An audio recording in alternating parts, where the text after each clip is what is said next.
Hello and welcome to another episode of MOPO, where it's all matter of personal opinion. It's all MOPO. Today I'm doing a bit of an introduction because I actually caught at Dave Roach 83 off guard and started asking him a bunch of questions while the recorder was on because he decided he wanted to try stand-up for the first time. Well, technically the second time, but legitimately more or less the first time. And just his overall experience and anticipation before and after the actual event. Take a listen and hope you enjoy.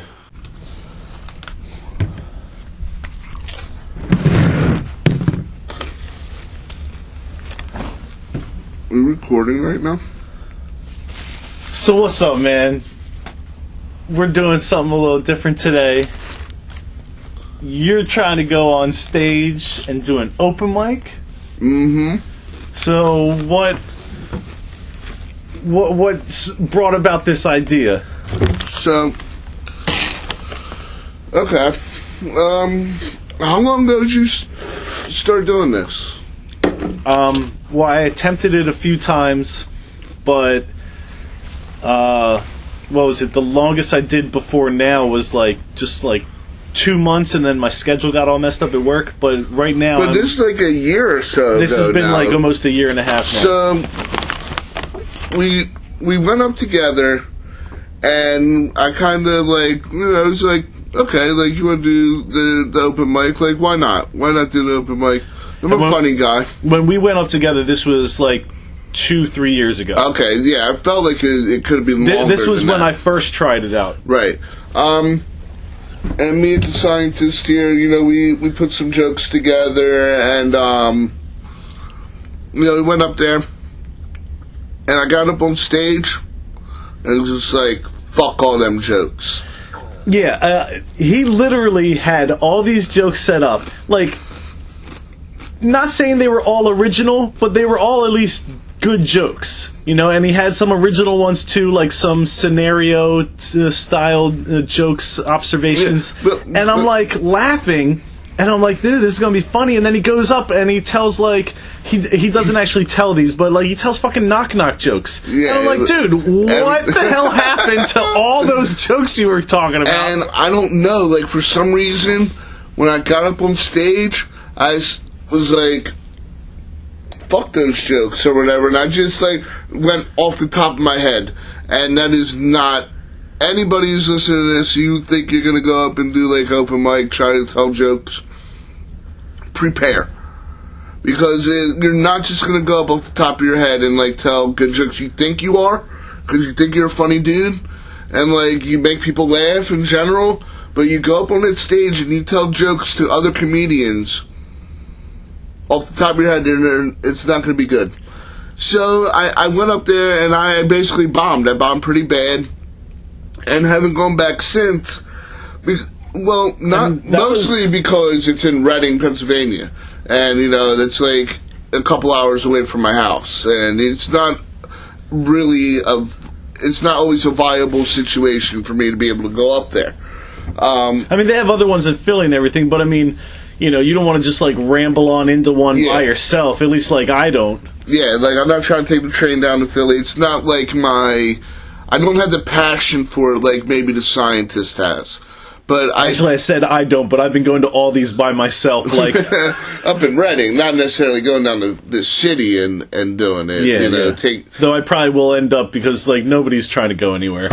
But so I was just like, you know what, man? Why not take a more decent stab at this? Because I'm a funny guy. If you guys haven't listened to any of our podcasts, we're pretty funny. But it's situational. It's not, just telling jokes off the top of my head. I just come up with jokes or whatever. I'm not a joke teller. And that was my problem when I went up. I had stuff prepared. I wasn't trying to go off the top. But for me, it's the same thing. It's all situational.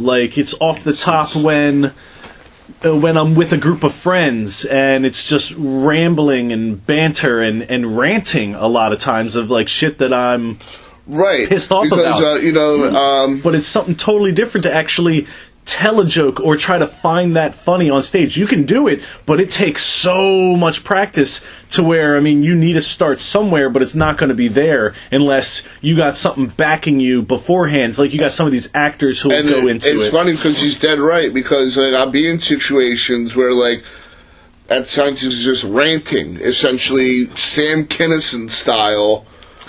And it's funny as shit. Dude, I'm like blowing my one eardrum out. I'm so loud to myself. Does that translate on the stage? How do you translate that to the stage? So it's not like we're... And like I said, Scientist has been doing this for a while now. And the other main reason I wanted to go again tonight, because it's been years since I've actually seen the Scientist actually go up. And in my opinion, he's less confident than he should be. He's much funnier than I think he thinks he is. So the first time he went up on stage or whatever, it really showed his, like, not cowardice, honestly, because you're going up on stage. It's not. But just the lack of confidence in his material or his ability to make people laugh or whatever showed to me greatly, where I was up on the stage acting like a fool, not even realizing I wasn't making people laugh. Like, I just, knowing, because I'm not getting laughs, but still, like, almost not caring, where I had the super confidence with shit material, where where the Scientist, or Joe, or Kenny, or whoever, might have good material, but maybe wasn't, presenting it right. So it's just, a mixture of things like, why not go up and give it a chance and actually give myself a fighting chance with some stuff, I've been working on, because it's not like, I think of funny stuff all the time, and I should either have like a recorder or I should always have a pen and a pad. I do, and I still miss them a lot of times. And you need to write this stuff down because it's funny stuff, but that doesn't always happen. So I got a little bit, maybe like a page and a half, maybe 4 different jokes, if you want to, quote unquote. I like jokes, but jokes. But much more like a story type, however you want to call that. However, so we'll see how it goes. Okay. Do you have any? Even if it doesn't go well, do you think you're going to try this again? I would think so. I think even if it goes well or doesn't go well, it's going to be hard with my work schedule to do it consistently. But I mean, that's fair. But good or bad, you should go. Because you're not... It's like a prime example. My best friend growing up, Jeff, we played basketball together. I'm 5'10". He's 6'1", 6'2". He has a natural advantage at basketball. He beat me many games at basketball. But I still went and played because it's fun. You go, and even if you lose, you're still having fun, but at the same time, I eventually I was able to beat him eventually.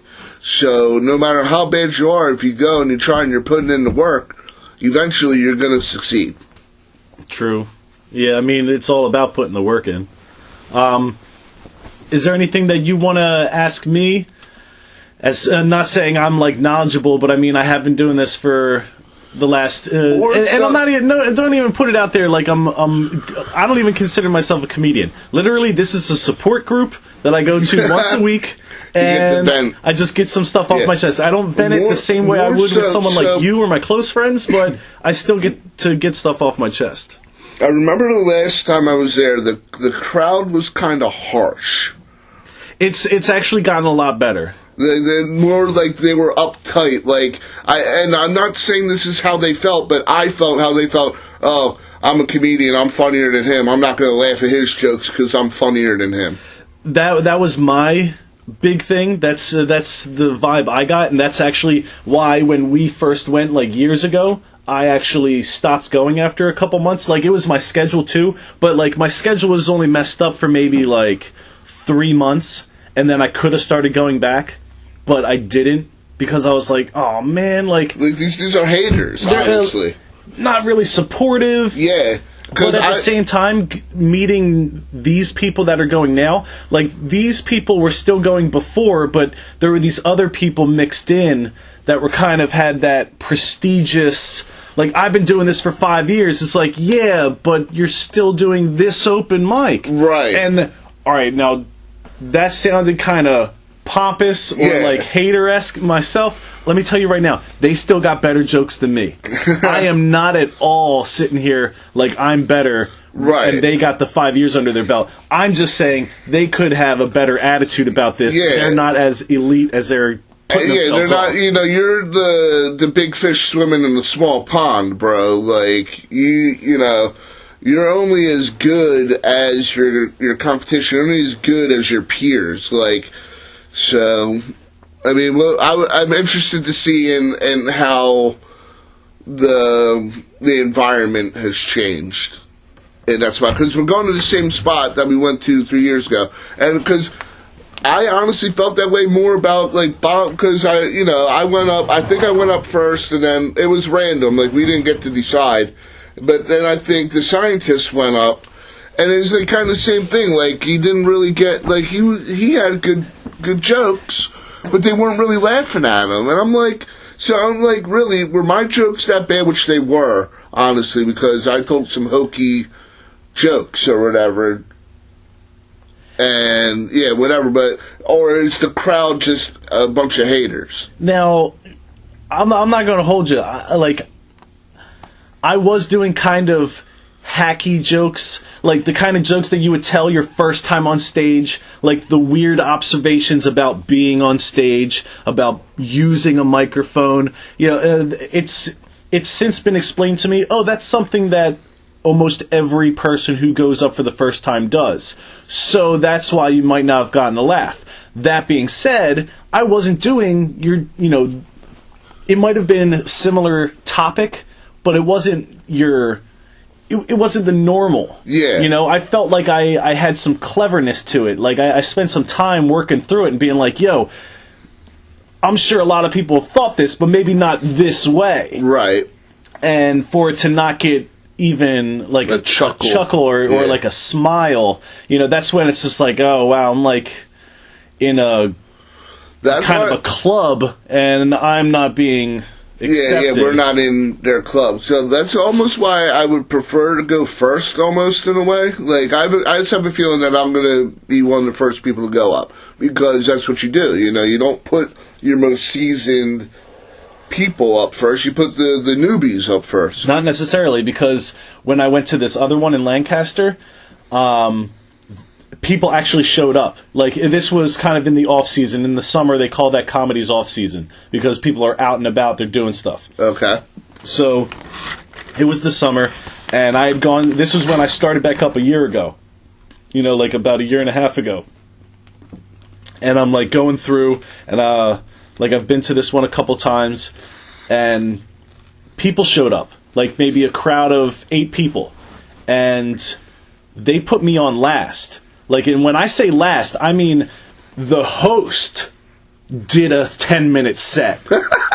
And then they put me on. Wow. Right? And... Headlining. Headlining, yeah. And the first thing that came out of my mouth when I went on stage was like, hey, listen, don't everybody get all excited, okay? I'm not a comedian, and I'm not headlining. It's just you're a crowd, and they wanted to make sure they got theirs in before the new guy. As you notice, even the host got his in. And, the comedians all laughed and stuff, and I'm like, I know even though they're laughing at me because I called them out on their bullshit, they're still like, laughing. He got me. They're still laughing. So that was kind of fun. And if you bring people, they will often put you on last to ensure that the people you brought stay. Oh. Because that happened again in Lancaster like a time before. where this lady showed up, and she's like, oh, I got this material, blah, blah, blah. Can I get, like, extra time? Let me get, like, 10 minutes, right? And then she ended up going, like, close to 20. Had all these people filled it in. The second she went on, she maybe stayed on... first off, like, a few people left. Then she stayed for maybe a couple more comedians, and then she left, and then a bunch of people left with her. And then maybe, like, 2 or 3 people were left after everything was said and done. Right. And it was just kind of like, that's bad form. Yeah, that... Because you asked to go on first, you asked for more time, and then you didn't even have the courtesy to stay. Yeah, that's bad manners, for sure. For sure. But, yeah, man, I mean... So we'll see how it goes, and we'll do a second half of this where I guess we get your afterwards reaction. Okay, I mean, potentially might even see the performances up as a post. So maybe look out for that. Hey, what's going on? Welcome to the second half of us talking about at Dave Roach 83's first open mic. Trying to get some, I guess, impressions on his technically second time, but first, I would say, legitimate time. Would you say that's fair? Yeah, because the first time was truly just fucking around. Where this time I actually did put a little bit of effort into it. I won't say I put a tremendous amount of effort into it, but I worked on the material for about a week.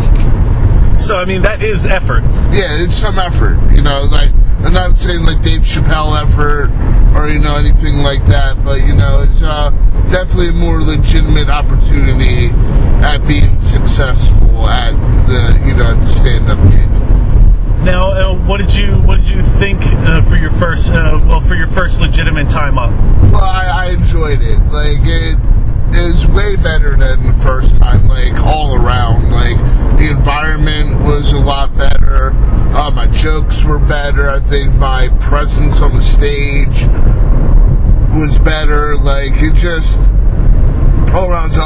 I got 100% more laughs than the last time. Yeah, I thought your jokes were kind of like, not to be disrespectful, but they were kind of cute. Yeah, because it was just kind of like wordplay and stuff like that. Yeah, I tried a little bit of wordplay at the beginning. Then I kind of like, you know, did some like physical like comedy where I did like some facial expressions and like some shuffling around the stage, talking about your coworkers. And stuff. You know, it's funny stuff. And like, you know, we talked about before, it's situational. So it felt good to be able to translate that from the situation onto the stage, and you know, be able to, you know, perform it in a way that actually made people laugh. And it was genuine laughter. It wasn't like pity laughter. Yeah, you felt like they were laughing with you. I did. I felt the energy of the crowd, and that's what I think anybody who goes on stage wants. Okay. Like, even if it's not your goal, like you want. Like, that's what I want to do. I want to perform for people. I want to make people laugh, and it makes me feel good knowing that I was successful on the stage. Like, it wasn't a bad set. It wasn't the neatest, you know, best set, but it was by far not the worst set. Now, when you're speaking on that, of your own material or of the night? Of the night, and you know, because definitely of your own material, I feel like you definitely could have done a lot worse, you know, on your own. But at the same time, like, I definitely agree, like, it wasn't the worst set of the evening either. No, and like, it was like sloppy on my part because I was reading and I lost my place at one point. I had to kind of find it again. But I was able to come back from that a little bit, and you know, I recovered, and it was good. You know, I didn't feel like I rushed myself at all. Like, I had good like timing. I allowed the people to laugh before I continued. You know, just simple like stage presence type things that, you know, made the set work. Okay, what do you plan on going up again? Yeah, I would like to go up again as frequently as permissible. possible. Yeah. Yeah, like. Some of those guys, they're really gung-ho about it. I love that. Like, and they're like, oh, yeah, just come. Like, and it might be easier for them. It's easy to say that, but honestly, I live far away from where I think happens. they just, not so much come there, I think they just mean don't hesitate to do it again. And since that's the open mic that you went to, that's why they're going, oh yeah, come here again, come here again. Yeah. But I think ultimately they're basically conveying the fact that it wouldn't be a bad idea to go to another open mic. Yeah, and actually I felt like most of them enjoyed my set. Like, they laughed. Like, they want to see what else I can bring to, the table. And, you don't want to be like a Dat Fan kind of guy where you're doing the same set over and over and over and over again. I mean, he won the first last comic standing doing one set. But, that's not something I would ever want to be. But I'm not going to be like the Bill Cosby either, where I do a different set every time I perform. Yeah, it's too difficult. But at the same time, I don't think he did a different set every time he performed. Like, did he? I think he did. Because then that means, what, he did a special every time he performed too? He did a lot of specials, but from what I'm told, every time during his stand-up career, every time he got on stage, he did a different set. Because that would mean that so much content was actually lost when he would finally do a special. Yeah. Which is kind of saddening. Yeah, I mean, it is what it is, but when you're a funny dude like that and you just have material, and I kind of see where he would want to be like that, though. Like, you don't want to be stale. You don't want to do the same thing over and over again. It's like watching the same movie over and over and over again. Like, some movies have great replay value. Yeah, but, I see a movie and I'm glad I saw it and all, but, that's that movie, and, it's always going to be that movie. But, now, what would you, going on again, what would you do differently? Like, where's your head out as far as a plan going in a second time? Maybe a little bit more rehearsal than I did, because I kind of lost my place. So to the point where you're doing it without the book? Well, yeah, eventually, yeah. Or still using the book for the second time, but just have it more in your head so you're not fumbling about. I would use the book until I felt comfortable without using the book. Like, I wouldn't put that kind of pressure on myself, because I think that's kind of what happened the first time. I was like, I'm not reading off of paper. I'm going up there, and, that's just sloppy. It's sloppy, and that's a low percentage of working. Okay, now would you try to come up with new jokes, or do you think you'd do the same set? No, I would definitely have new jokes. Like, I already have, and it's basically premises, it's not necessarily jokes. Like, I didn't really tell any jokes. Like, I just kind of, told a story, whatever.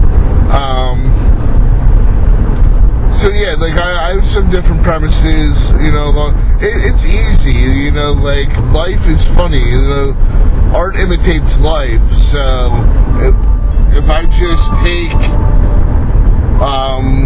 from my life and create jokes from there, it should be pretty easy to come up with another, 5 minutes is a long time when you're up there talking, but ultimately it's not a tremendous amount of time to come up with, a couple jokes to fill that time. Now, did you feel like your material went faster than you thought it would? Kind of like how I had mentioned. I only brought it up because it's happened to me a few times where I feel like I've burned through my material faster than I had planned, and I was like, oh crap, I know I'm probably not even at 5 minutes yet, and that was kind of my 5-minute mark that I had thought of. I lost my sense of time when I was on the stage, so it's hard to say how long I felt like it lasted compared to how long it actually was. Yeah, I have no idea how long it actually was, compared to how long I felt like it was going to last. So, yeah, that's, I guess, to be determined. Okay, now... But I felt like I was up there a comfortable amount of time. I got laughs, basically all my jokes. And I felt like where I ended it, I left on a high note. Okay, now, what do you want to try to describe, or do you want to try to give any kind of advice, which I know it's kind of weird to be like, oh, someone who has no experience giving some advice, but do you have any advice for someone who maybe is thinking about doing an open mic for the first time? Like, I would say, like maybe a novice do's and don'ts. Yeah, like definitely prepare, and be confident. Like if you feel like you're funny, you're probably funny, and somebody's gonna laugh at your joke. Don't go up there thinking, oh, this joke's gonna suck or whatever. Like, have confidence in the material that you worked on. But if you're just going up there free balling or whatever, like, just have it, and just know that if you get laughs, you're gonna be very lucky. Because it's not like what you think it is. And I would also like to add, as far as that, even if you are confident and you know your material's funny, you still might not get laughs, but don't let that discourage you, because that might not be your niche group. Like, that might not be your audience. Yeah. You know, you still have to find your audience. Like they always talk about finding your voice, but too rarely do they ever mention the actual fact that you're also trying to find your audience. Yeah. And it's very rare where somebody can make everybody laugh. You're always going to have a hater or two out there. But it's funny because a couple of the guys who got up on stage attempted to do jokes about women, and there were no women in the audience whatsoever. So you're not really going to get your women jokes over in a room full of guys. Well, or you'll get them over, but it won't be the same way, because you're just getting dudes laughing at woman jokes. You're not getting women laughing at women jokes. Right. Now, well, what would you say your experience as an audience member? How did you like tonight? Like, was there any comics that stuck out? Were there any that you walk away going, you know what, I really want to see him next time? Or I honestly, the guy who went up after me was pretty horrible. He freeballed it, and you could tell, and he seemed very nervous and very like, I don't know what I'm doing up here. Kind of, that's the gist I got from him. Everybody else had at least like a joke or two that was really funny. Like, the guy talking about his hands are vaginas. The guy talking about Black Snake Moan was really funny. There was a heckler. The guy came and said, oh, that's my uncle, or whatever. That was really funny. Partly because at my job, whenever somebody is annoying, it's usually a lady, like, oh, that's your aunt, or oh, that's your cousin, or oh, your stepmom come in here tonight, like. So it's kind of like a way that you guys riff on each other at work, and then it just so happens that that's what he did. Yeah, and it kind of, so like, it kind of hit you twice. Yeah, it kind of had that like sense of truth, like, to it or whatever. Like, not that it's really his uncle, but like, oh, we joke like that too. That's funny. I thought the guy who went up last, even though I don't think it was intentional for him to be like the headliner or whatever, that's just how I perceive it because he got up last, was hysterical. Like, he was telling jokes. Like, everybody else just kind of do like their observational, like, life happens, so I'm going to make fun of it. Where he was doing that too, but he had actual jokes. Yeah, and that was Powder, right? Yes, yeah. I thought you went up there and did a good job of like working with the crowd, which is something you wanted to work on. I thought that worked well. I did better than you thought I was going to do. Yeah, well, I don't know that thought you were going to do is the right wording for that, but you definitely improved tremendously from the last time I saw you 3 years ago. Oh, for sure. So, you know, and I would I myself can even recognize that. Yeah, and you're like your own worst critic. Like, so yeah, I really thought everybody was pretty funny, minus one dude. Oh, and then the one kid, this heckler really gave it to one kid bad, because he was kind of like jumbled a little bit, but like if it weren't for the heckler, I think his set would have went a lot smoother. This poor guy, I think it was literally his second time on. Yeah, it's kind of like me, where he hadn't come in years. And then, you know, or, you know, maybe not years. You hadn't come in years. He hadn't come in like probably a month or two. And like second time on stage, like, that's rough, man. I'm so glad that heckler wasn't there during my set.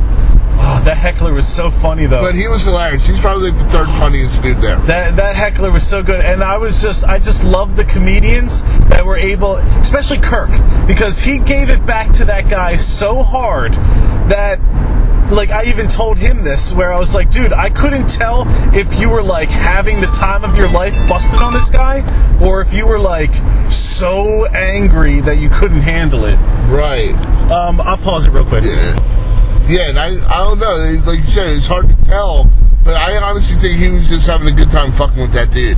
Like, but his face, you could not tell, honestly, like, he could have been really mad at that guy, but... Yeah, and talking to him after the show, he did say he was, like, super annoyed. Like, because he got to a point where he was so mad that he started doing, like, that thing where it's, like, you're mocking somebody, but you're shaking your whole body while you're yelling at him, like, oh, is that what you really think? Oh, is that what you're gonna be doing? And it's just, he's just shaking his whole body, and, dude, it's just... my face hurt because I was laughing so hard. Like, both of the fact that the heckler was heckling, but more at the fact that, like, having seen Kirk multiple times now, he's just such a funny guy. Yeah, and his stage presence alone was funny. Like, how he got when the host was, like, saying he's getting over a cold.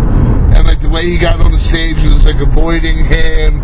And then, like, just kind of using the stage to his advantage where, like, he's kind of, like, walking around and, like, kind of, like, hiding on the stage a little bit here and there. Like, he was really funny. But, yeah, so I think it's really cool that you came out. I definitely look forward to seeing you go up again. Maybe we could do like an update, you know, as to how you're enjoying, you know, going up. Maybe not like the next time you go up, but maybe after you go up a couple more times, like get an update as to your perception. Right. And, you know, in the future, we probably will be posting performances, you know. He might be. I don't know if I'm as confident. Whether it's The Scientist or at Dave Roach 83, maybe both, maybe none. But, you know, we'll at least, you know, share our MOPO on it. And you guys can always look forward to that. All right. Thanks, guys, for listening. And see you next time. Remember, it's all MOPO.